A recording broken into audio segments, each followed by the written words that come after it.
হঠাৎ করে সাকিবের পরিবার নায়িকা বুবলির উপর ভীষণ ক্ষেপেছেন। সাকিব খানের পরিবারের এক ঘনিষ্ঠ সূত্র জানায়, তাদের পরিবারের কথা স্পষ্ট, ভবিষ্যতে সাকিবকে নিয়ে বুবলি মিথ্যাচার করলে পরিবার থেকে তার বিরুদ্ধে মামলা হতে পারে।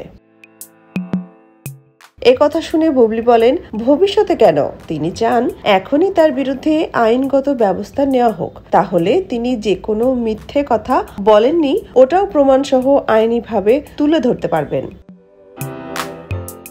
ঘটনা শুরু হয় গত ঈদে। তখন বুবলি একটি বেসরকারি টেলিভিশনে সাকিব খানের ব্যক্তিগত জীবন সম্পর্কে অনেক কথা বলেন। তিনি বলেছিলেন, আইনগতভাবে তিনি এখনো সাকিব খানের বৈধ স্ত্রী। এ দাবির পর থেকে ফের খবরের শিরোনামে উঠে এসেছে সাকিব খান, অপু বিশ্বাস ও শবনম বুবলির ব্যক্তিগত জীবন। সাকিব খান কিন্তু বারবার বলে আসছেন, অপু বুবলি দুজনই তার কাছে এখন অতীত। সাকিব খান বা তার পরিবারের পক্ষ থেকে নানা অভিযোগের ব্যাপারে এ নায়িকার স্পষ্ট জবাব। যে খবরগুলো শোনা যাচ্ছে এতে বলা হয়েছে, পরিবারের এক সদস্য নাম প্রকাশে অনিচ্ছুক।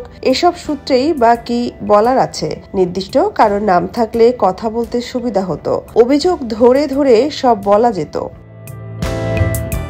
প্রকাশিত খবরে সাকিবের পরিবার থেকে আরও দাবি করা হয়েছে, বুবলি নাকি সাকিব খানের সঙ্গে সম্পর্কের বিষয়ে মিথ্যাচার করেন। এ বিষয়ে বুবলি বলেন, তিনি এখন পর্যন্ত তাদের সম্পর্কের বিষয়ে কোনো মিথ্যাচার করেননি, যা নিয়ে তিনি ওপেন চ্যালেঞ্জ করতে পারেন।